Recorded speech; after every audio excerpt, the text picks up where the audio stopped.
Hi, Reddit. I'm in a really tough situation and could use some advice. Sorry in advance for the long post, but there's a lot to unpack here.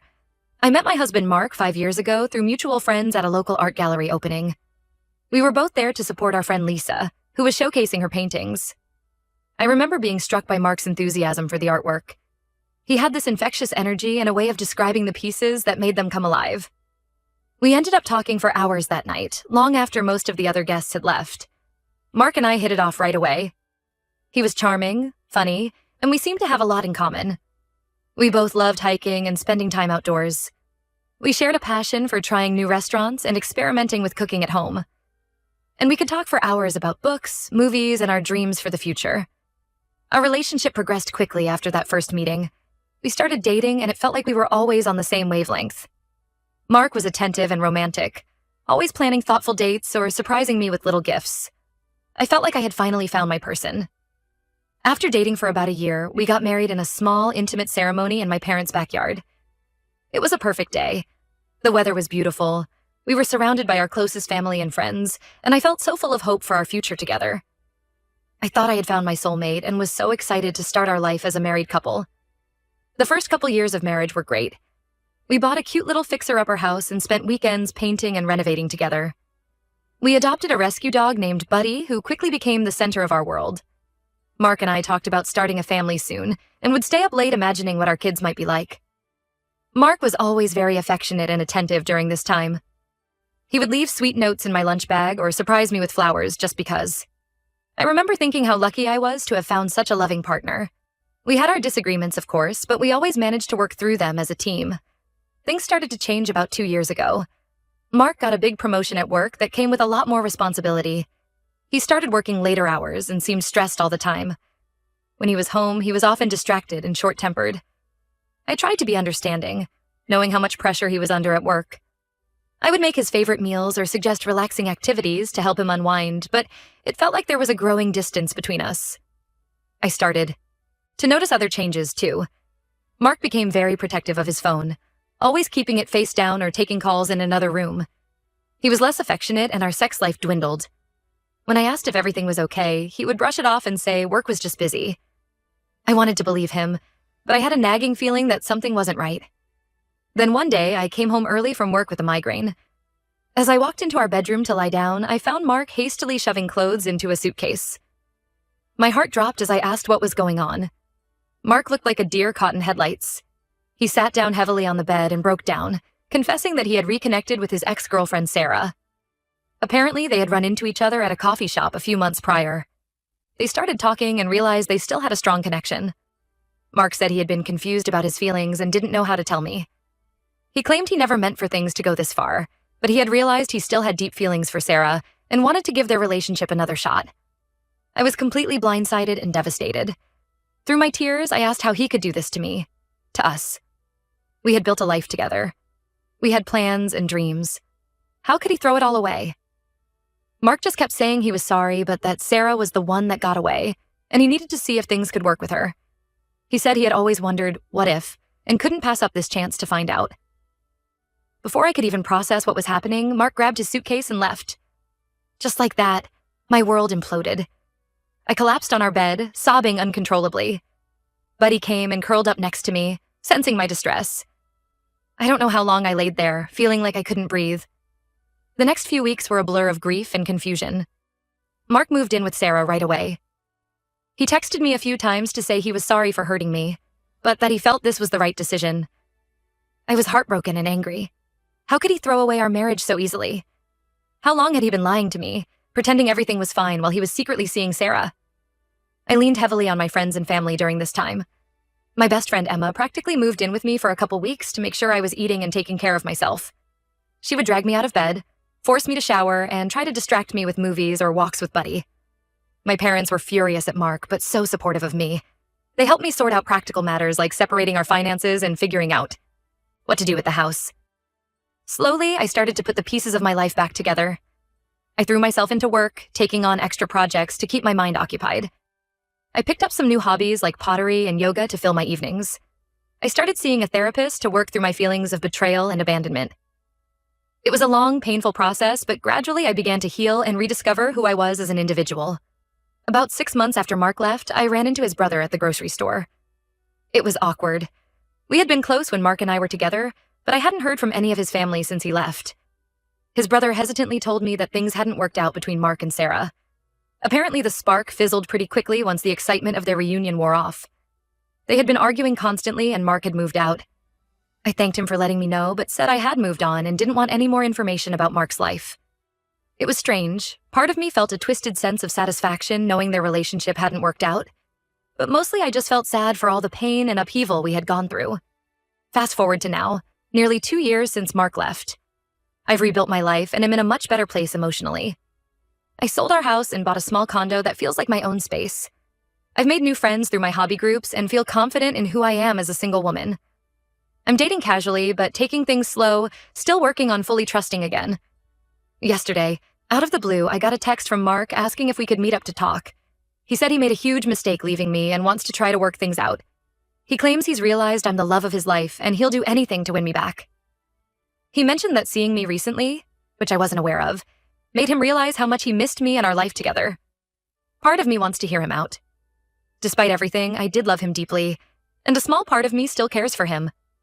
We shared so many good memories, and at one point I thought we'd grow old together. But a bigger part is angry that he thinks he can just waltz back into my life after what he did. I've worked so hard to move on and heal. The thought of opening myself up to that pain again is terrifying. I haven't responded to his text yet. I'm not sure what to do. Should I agree to meet with him? Ignore him completely? Tell him in no uncertain terms that we're done for good? I worry that if I see him in person, all those old feelings will come rushing back. But I also wonder if I'll always have a what if in the back of my mind if I don't at least hear what he has to say. I could really use some outside perspectives on this. Has anyone been in a similar situation? How did you handle it? I feel so conflicted and don't want to make a decision I'll regret. Thanks for reading this far. Any advice would be appreciated. Update 1. Thank you all so much for your comments and support on my original post. I really appreciate the thoughtful advice and perspectives. I wanted to give an update on what's happened since then. After a lot of consideration, I decided to meet with Mark. I know many of you advised against it, but I felt I needed closure to fully move on. We agreed to meet at a neutral coffee shop, somewhere public where I felt safe. I made sure to tell Emma where I was going and asked her to check in on me afterwards. The days leading up to the meeting were nerve-wracking. I found myself oscillating between anger, anxiety, and a tiny flicker of hope that I tried hard to squash. The morning of, I spent way too long agonizing over what to wear. I wanted to look good, but not like I was trying too hard. In the end, I settled on a casual outfit that made me feel confident. Seeing Mark again after all this time was strange. He looked older, more worn down than I remembered. There were new lines around his eyes and a weariness to his posture. As soon as I sat down, he launched into an emotional speech about how sorry he was and how much he regretted leaving me. Mark said that his time with Sarah had been a disaster from the start. The fantasy of rekindling their old relationship quickly gave way to the reality of why they had broken up in the first place. They fought constantly and realized they wanted different things in life. He claimed that he thought about me every day and missed the life we had built together. I mostly sat and listened, my emotions swirling. Part of me felt vindicated hearing that things hadn't worked out with Sarah. Another part ached seeing Mark so upset. But mostly I felt a sense of detachment, like I was watching a movie of someone else's life. When he finished, I calmly told him that while I appreciated his apology, I wasn't interested in reconciling. I explained how deeply he had hurt me and that I'd worked hard to move on with my life. His actions had consequences, and he couldn't just undo them because he was having regrets now. I told Mark about the life I had built for myself, my new condo, my promotion at work, the friends I had made. I even mentioned that I had started dating again. It felt important to show him that I was doing well without him. Mark got upset at this point. He started pleading, saying he'd do anything to win me back. He even pulled out a ring and tried to propose right there in the coffee shop. I was mortified and angry that he would try such a grand gesture without any regard for my feelings or the fact that we were in public. I stood up and told him firmly that it was over between us for good. As I was leaving, he grabbed my arm and begged me not to go. I yanked my arm away and loudly told him not to touch me. The whole cafe was staring at this point. I left quickly, shaken by the encounter. Over the next few days, Mark bombarded me with calls, texts, and emails. He left long voicemails alternating between apologies and declarations of love. He sent flowers to my work with cards promising to make things right. He even contacted my parents trying to get them to convince me to take him back. I blocked his number and told my workplace not to accept any more deliveries from him. I thought that would be the end of it, but Mark's behavior only escalated. He started showing up at places he knew I frequented, my favorite coffee shop, the park where I walk buddy, even outside my yoga studio. Each time I saw him, my anxiety spiked. I started changing my routines, always looking over my shoulder. It felt like I couldn't relax anywhere. My friends noticed how jumpy I had become and urged me to take legal action. The final straw came when I arrived home one evening to find Mark sitting on my front steps. He had been waiting there for hours, hoping to catch me. Seeing him at my home, my safe space, filled me with fear and anger. I immediately called the police. When they arrived, they gave Mark a stern warning about trespassing and harassment. After that incident, I went to the courthouse and filed for a restraining order. I felt guilty taking such a drastic step, but I knew I needed to protect myself. The judge granted a temporary order right away given Mark's escalating behavior. I have a hearing scheduled next month to make it permanent. This whole experience has been emotionally draining. It's brought up a lot of the pain and trauma from when Mark first left. But it's also reinforced that I made the right decision in moving on from him. His actions have shown me that he still doesn't respect my boundaries or wishes. I'm grateful for my support system that has helped me stay strong through all of this. Emma has been checking in on me daily and even offered to let me stay with her if I don't feel safe at home. My parents have been a constant source of support, reminding me that I deserve better than how Mark is treating me. I'm focusing now on healing from this renewed trauma and protecting my peace. I've started seeing my therapist again to process everything. We're working on strategies to help me feel safe and regain my sense of independence. I'm also looking into moving to a new place where Mark doesn't know the address. It breaks my heart to think about leaving my condo that I've made my own, but I need to prioritize my safety and peace of mind. Buddy and I have started looking at apartments in a different part of town. Thank you again to everyone who offered advice and support. It really helped give me the strength to stand firm in my decision. I'll post another update after the restraining order hearing if there are any significant developments. Update 2. Hello, everyone. I wanted to provide one last update on my situation with Mark. A lot has happened since my last post, and I'm still processing it all. The hearing for the permanent restraining order was last week. I was incredibly nervous about seeing Mark in court. The days leading up to the hearing were filled with anxiety. I had trouble sleeping and couldn't focus at work. My lawyer reassured me that I wouldn't have to interact with Mark directly, but the thought of being in the same room as him made my stomach turn. When we arrived at the courthouse, I was surprised to see that Mark didn't show up. My lawyer said this sometimes happens. The person realizes they don't have a case and decides not to contest the order. The judge reviewed the evidence of Mark's harassment, including the police report from when he was at my house, and granted the permanent order without hesitation. I felt an immense sense of relief walking out of the courthouse. For the first time in weeks, I felt like I could breathe easier. I treated myself to lunch at my favorite cafe to celebrate, something I hadn't felt comfortable doing lately for fear of running into Mark. However, that relief was short-lived. The very next day, I received a call from Mark's sister, Jenny.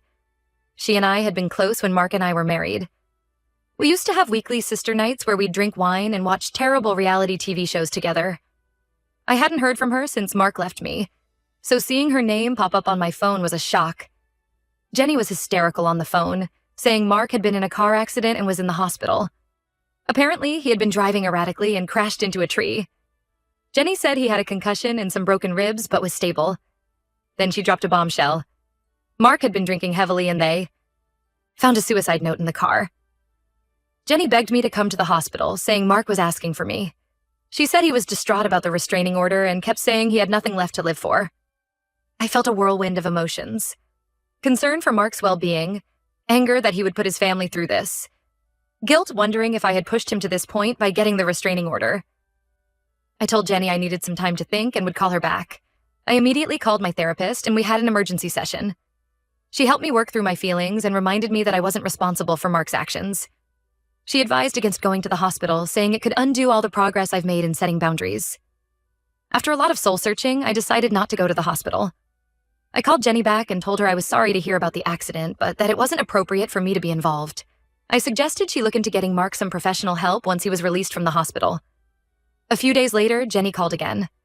She told me Mark had been released from the hospital but was in bad shape mentally. He was talking about hurting himself and blaming me for ruining his life by getting the restraining order.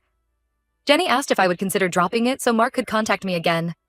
She said she was afraid of what he might do if he couldn't reach out to me. I felt terrible, but I firmly told Jenny that I would not be dropping the order under any circumstances. I explained that Mark's mental health was not my responsibility, and that he needed professional help that I couldn't provide. I suggested she look into having him involuntarily committed if she truly feared for his safety. Jenny got angry at this point, saying I was being selfish and that if anything happened to Mark, it would be my fault. I stood my ground, but the conversation left me shaken. I spent the rest of the day second-guessing my decision and wondering if I was doing the right thing. I reached out to my parents and Emma for support. They reassured me that I was making the right choice in maintaining my boundaries. Emma reminded me of all the progress I've made and how much healthier and happier I've been since setting firm limits with Mark. My dad even offered to call Jenny himself to tell her to stop pressuring me, but I declined. Since then, I haven't heard anything more from Mark or his family. I'm trying to move forward with my life and not let this situation consume me. It's been challenging. I still have moments of doubt and guilt, but I'm working hard in therapy to process these feelings and remind myself that I'm not responsible for Mark's choices. I've thrown myself into a home renovation project as a positive distraction. I decided to stay in my condo after all, and am focusing on making it feel even more like my own space. I've repainted the living room, bought some new furniture, and am learning how to do basic repairs myself. It feels empowering to take control of my environment like this. My friends have been amazing through all of this. Emma and I have a standing weekly dinner date where we cook together and catch up. It's become a highlight of my week and helps me feel less alone. My other friends have been checking in regularly and helping me stay busy with group outings and activities. I've also started volunteering at a local animal shelter. Spending time with the dogs there reminds me of the early days with Buddy and brings me a lot of joy. It feels good to be making a difference in these animals' lives, and it's helping me focus on something positive. Work has been a bit of a struggle. My concentration isn't great, and I've had to take more sick days than usual to deal with the stress of everything. I finally opened up to my boss about what's been going on. She was incredibly understanding and has worked with me to adjust some of my deadlines and responsibilities while I get back on my feet. As for my love life, I'm still taking things very slow. I've been on a few casual dates, but I'm not ready for anything serious yet. I'm focusing on rebuilding my trust in myself and my own judgment before I try to trust someone else in a relationship again. Buddy has been my constant companion through all of this. His unconditional love and goofy antics never failed to bring a smile to my face, even on my toughest days. We've been going on lots of long walks and hikes, which help clear my head and remind me of the simple joys in life. I know this isn't the happiest ending, but I'm proud of myself for maintaining my boundaries and prioritizing my own well-being. This experience has shown me how strong I can be, even in the face of intense pressure and guilt. I'm hopeful that with time, the anxiety and stress from this situation will fade and I'll be able to fully move on with my life. Thank you all again for your support throughout this journey. Your advice and encouragement have meant more than you know. I truly appreciate this community and the strength it's given me to stand firm in my decisions. While I don't plan on posting any more updates, please know that your kindness has made a real difference in my life.